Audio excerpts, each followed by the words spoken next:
أعوذ بالله من الشيطان الرجيم.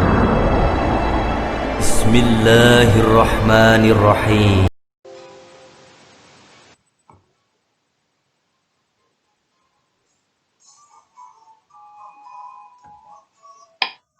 Assalamualaikum warahmatullahi wabarakatuh. Bismillahirrahmanirrahim. Anak-anakku semuanya yang dirahmati Allah, alhamdulillah kita bertemu kembali di mata pelajaran pendidikan agama Islam semester 1 di tahun ajaran 2020-2021. Baik anak-anakku semuanya yang dirahmati Allah, mari kita awali terlebih dahulu belajar kita dengan membaca doa mau belajar. A'udzu billahi minasyaitonir rajim. Bismillahirrahmanirrahim. Rabbi zidni ilma warzuqni fahma. Amin ya rabbal alamin. Baik anak-anakku semuanya yang dirahmati Allah, pertemuan selanjutnya kita sudah belajar membaca dan menulis surat At-Tin beserta artinya. Bacaannya surat At-Tin kalian sudah pelajari, baik belajar bersama orang tua maupun bimbingan orang tua atau di YouTube. Ini artinya surat At-Tin. Baik, pada pertemuan kali ini kita akan membahas tentang makna kandungan Quran surat At-Tin. Ada yang tahu surat At-Tin? Ya. Mengapa sih dinamakan surat At-Tin? Dinamakan karena surat At-Tin diambil dari kata At-Tin yang terdapat pada ayat yang pertama yang berbunyi Wat-tini waz-zaitun. Apa arti dari itu? Yaitu buah tin. At-Tin itu artinya buah tin. Surat At-Tin adalah surat yang ke-95 dalam Al-Quran.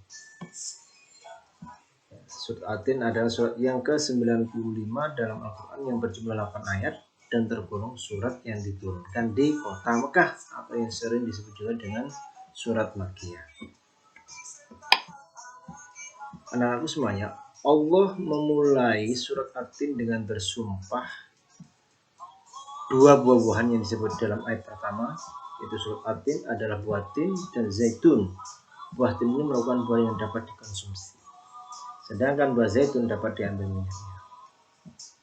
Menurut mufassir, penyebutan kedua buah ini agar menjadi perhatian karena keduanya termasuk buah yang sangat penting bagi manusia.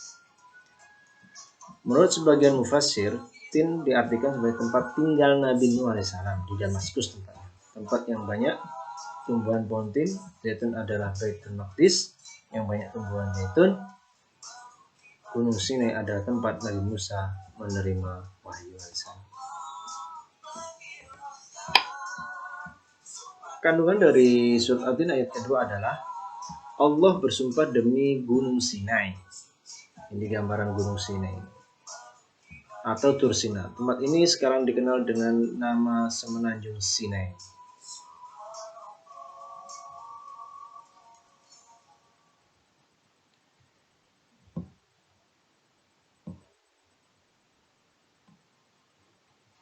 Ya. Tursina menurut Ibnu Katsir adalah tempat Allah SWT berfirman langsung kepada Nabi Musa. Jadi tempat Tursina ini adalah tempat Nabi Musa AS yang berdialog langsung dengan Allah SWT. Dalam ayat ketiga Allah SWT menyebut Balad al-Amin, Baladil Amin.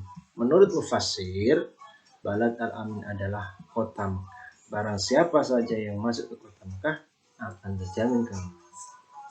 Maka di kota Mekah ini pula Nabi Muhammad SAW lahir, dan di kota Mekah pula berdirinya Ka'bah yang menjadi kiblat umat manusia. Ayat keempat menjelaskan bahwa Allah SWT menciptakan manusia dalam bentuk yang sebaik-baiknya. Manusia diciptakan Allah SWT dalam bentuk yang bagus, baik lahir maupun batin. Di antaranya adalah makhluk yang ada di bumi. Selain bentuk yang baik, manusia juga dikaruniai akal. Ini yang membedakan dengan makhluk Allah yang lainnya, yang tidak dikaruniakan kepada makhluk lain. Karena dengan akal yang dikaruniakan Allah SWT, manusia dapat memberikan mana yang baik, mana yang buruk. Selain akal, manusia juga dikaruniai nafsu yang mengajak kepada kemaksiatan. Agar manusia tidak terperangkap oleh hawa nafsu, maka Allah SWT mengutus para rasul untuk menunjukkan kebenaran dan jalan yang lurus menuju kebahagiaan dunia dan akhirat. Maka kalian sebagai seorang siswa, seorang pelajar, maka harus bisa menjadi teladan bagi teman-teman yang lainnya. Ayat ke-6 menjelaskan bahwa manusia itu yang beriman dan beramal soleh, sewaktu badan masih kuat, sehat, mereka akan menerima pahala yang tidak putus-putus. Seperti apa amalan soleh itu? Sholat, bersedekah, membantu orang lain. Setelah Allah SWT menciptakan manusia itu dalam bentuk yang sebaik-baiknya, mengaruniai akal dan mengutus rasul, manusia seharusnya tidak akan mendustakan agama.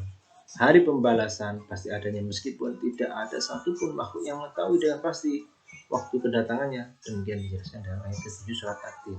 Ini gambarannya nanti pembalasan. Hanya Allah yang tahu. Nabi Muhammad pun juga tidak tahu bahwasanya hari pembalasan itu akan terjadi.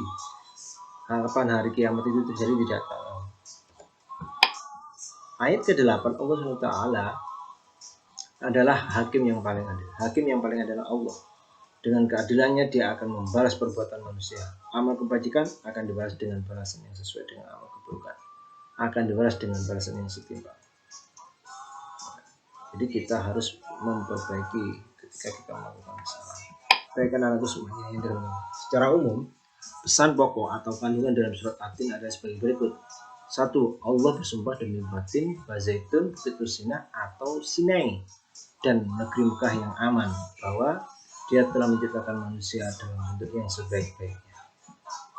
Yang kedua, Allah akan mengembalikan manusia ke tempat yang serendah-rendahnya kecuali orang yang beriman dan yang mengerjakan kebajikan. Apa tempat serendah-rendahnya orang yang tidak mau beriman dan menjalankan kebajikan? Manusia itu adalah yaitu neraka. Tapi sebaliknya, balasan bagi orang yang beriman dan mengerjakan kebajikan akan memberikan pahala yang tidak putus-putusnya, yaitu balasannya masuk surga Allah. Kepastian adanya hari pembalasan sehingga wajib kita iman. Kita sebagai orang yang beriman harus mengimani bahwasanya hari pembalasan itu pasti akan terjadi. Allah adalah hakim yang paling adil yang akan mengadili kita. Tidak ada yang paling adil, hanya Allah yang mengadili. Maka kita harus bersikap hati-hati untuk selalu bertaat menjalankan perintah kepada Allah SWT. Baik anak-anakku semuanya, semoga bermanfaat materi yang Pak Guru sampaikan ini. Maka kita sebagai orang yang beriman harus mengimani hari pembalasan. Kita sebagai makhluk Allah yang paling sempurna, maka kita harus kembali kepada Allah untuk senantiasa beribadah kepada Allah.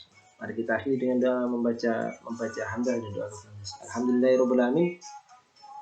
Subhanakallahumma wa bihamdika asyhadu an la ilaha illa anta astaghfiruka wa atubu ilaik.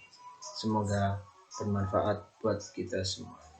Assalamualaikum warahmatullahi wabarakatuh.